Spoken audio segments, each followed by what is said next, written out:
शिवाजी धर्मनिरपेक्ष थे। शिवाजी जाति के संघर्ष के खिलाफ थे, लेकिन किसी धर्म के खिलाफ नहीं थे। जिस समय भारत के अन्य सभी राज्य अपने धार्मिक विश्वासों पर अड़े हुए थे, शिवाजी ने सभी धर्मों को स्वीकार कर लिया। शिवाजी के नाम की व्युत्पत्ति।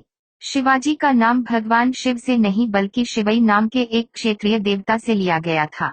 उन्हें उनके कर्मों के लिए भगवान जैसा कद दिया गया था। भारतीय नौसेना के जनक। शिवाजी ने अपने प्रारंभिक दौर में नौसैनिक बल के महत्व को महसूस किया और एक शक्तिशाली नौसेना का निर्माण किया। उनका मानना था कि इससे उन्हें विदेशी आक्रमणकारियों डच, पुर्तगाली और ब्रिटिश और खाड़ी में समुद्री डाकू रखने में मदद मिलेगी। शिवाजी महाराज ने जयगढ़, विजयदुर्ग, सिंधुदुर्ग और कई अन्य स्थानों पर नौसैनिक किले बनवाए और यहाँ तक कि उनके पास 4 अलग अलग प्रकार के युद्धपोत भी थे जिनमें मंजूहस्म पाल, गुराब और गलीबत शामिल थे। उन्हें भारतीय नौसेना के पिता के रूप में जाना जाता है।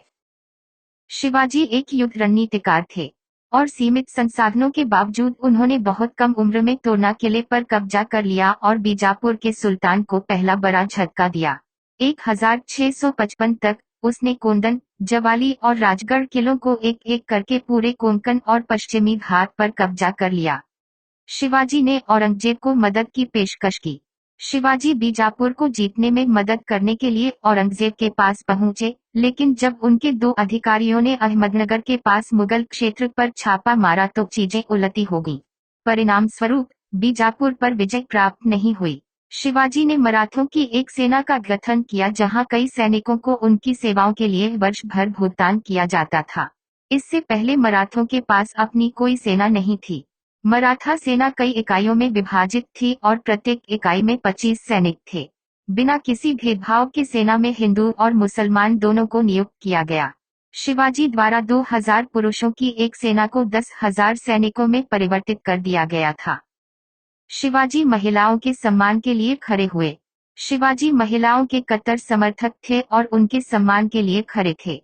उन्होंने महिलाओं के खिलाफ होने वाली हिंसा या उत्पीड़न का कड़ा विरोध किया और सिपाहियों को सख्त हिदायत दी कि छापेमारी के दौरान किसी भी महिला को नुकसान नहीं पहुंचाना चाहिए।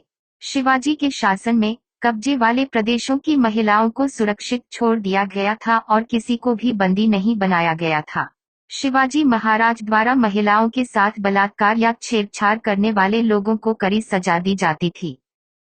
शिवाजी पन्हाला किले से सफलतापूर्वक भाग निकले।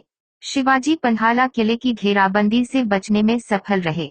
जब सिद्दी जौहर की सेना द्वारा शिवाजी महाराज को पन्हाला किले में फंसाया गया, तो उन्होंने बचने के लिए एक योजना तैयार की। उसने 2 पालकियों की व्यवस्था की जिसमें एक नाई बैठा था जो शिवाजी की तरह दिखता था और उसे किले से बाहर ले जाने के लिए कहा। इस प्रकार सैनिक नकली पालकी के पीछे चले गए और शिवाजी ने 600 सैनिकों को सफलतापूर्वक चकमा देकर पन्हाला किले से भाग निकले। शिवाजी गुरिल्ला युद्ध के प्रणेता थे।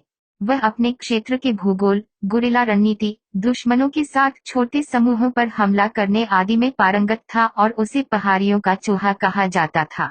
हालांकि शिवाजी ने कभी भी धार्मिक स्थलों या वहां रहने वाले लोगों के घरों पर छापा नहीं मारा।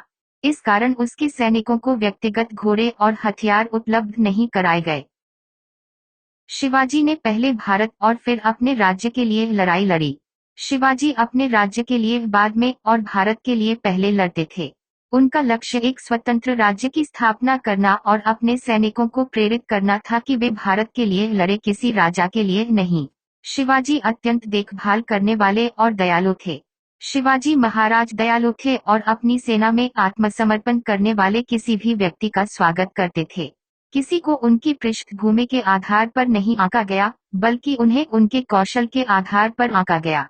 वह बेहद देखभाल करने वाला था और उसने कभी भी आम लोगों के धार्मिक स्थलों और घरों पर छापा नहीं मारा।